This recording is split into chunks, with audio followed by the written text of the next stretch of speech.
అరే, ఆఫీస్కు టైమవుతుంది, త్వరగా వెళ్ళాలి అని కంగారుగా ఫోన్ తీసింది. బెంగుళూరు యువతి. ఎప్పట్లాగానే ఆఫీస్ లొకేషన్ పెట్టి ఊబర్ బుక్ చేసింది. క్యాబ్ డ్రైవర్ పికప్ పాయింట్కు వచ్చాడు. క్యాబ్ గురించి వెయిట్ చేస్తూ ఉన్న ఆ యువతి కారు డ్రైవ్ చేస్తున్న వ్యక్తిని ఎక్కడో చూసినట్టు ఉందే అనుకుంటూ చూస్తూ ఉంది. క్యాబ్ ఆమె ముందుకు వచ్చి ఆగింది. క్యాబ్ డ్రైవర్ని చూసి ఆ యువతి ఒక్కసారిగా షాకైంది. క్యాబ్ డ్రైవ్ చేస్తుంది ఎవరు? ఆ యువతి క్యాబ్ డ్రైవర్ని చూసి ఎందుకు షాకైంది? అసలు ఆ క్యాబ్ డ్రైవర్ ఎవరో తెలియాలంటే ఈ స్టోరీ వినాల్సిందే. యువతి ఊబర్ క్యాబులో డ్రైవర్ని చూసి షాకవటానికి కారణం అతడు ఆమె బాసే.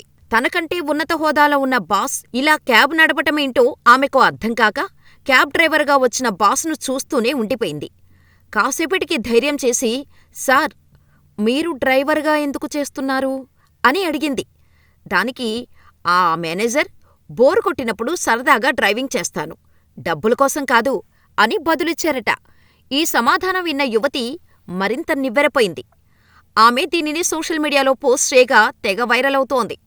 ఇక యువతి ట్వీట్కు ఆసక్తికర రిప్లైలు వస్తున్నాయి.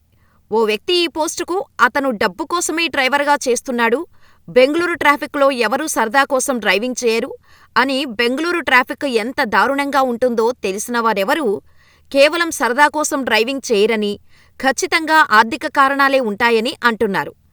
ఆమె బాస్ చెప్పిన సమాధానం నమ్మశక్యంగా లేదని, తన ఉద్యోగి ముందు నిజం చెప్పటానికి సంకోచించి అలా చెప్పి ఉంటాడని, అంటే మరో వ్యక్తి నీకు ఉద్యోగం చేస్తూ ఊబర్ నడపటానికి ఖాళీ సమయం దొరుకుతుంది అంటే గ్రేట్ బ్రో అని కామెంట్ పెట్టారు. మరో నెటిజన్ అమెరికాలో ఇలా చాలామంది పార్ట్ టైం చేసుకుంటారని, ఇండియాలోనే సిగ్గుపడతారని కామెంట్ పెట్టాడు. బెంగుళూరులో కాస్ట్ ఆఫ్ లివింగ్ చాలా ఎక్కువగా ఉంటుంది, అందుకే అక్కడ చాలామంది ఇటువంటి పార్ట్ టైం జాబ్స్ చేస్తూ ఉంటారు. బెంగుళూరు వంటి మెట్రో నగరాల్లో అధిక జీతాలు తీసుకునే మేనేజర్లు కూడా పార్ట్ టైం ఉద్యోగాలు చేయడం కామన్. అయితే నిజంగానే ఆమె బాస్ ఊబర్ను టైంపాస్ కోసం నడుపుతున్నాడా, లేక ఆర్థిక ఇబ్బందుల కారణంగా నడుపుతున్నాడో అతడికే తెలియాలి. మరి మీరేమనుకుంటున్నారు? మరి మాకు కామెంట్ చేయండి.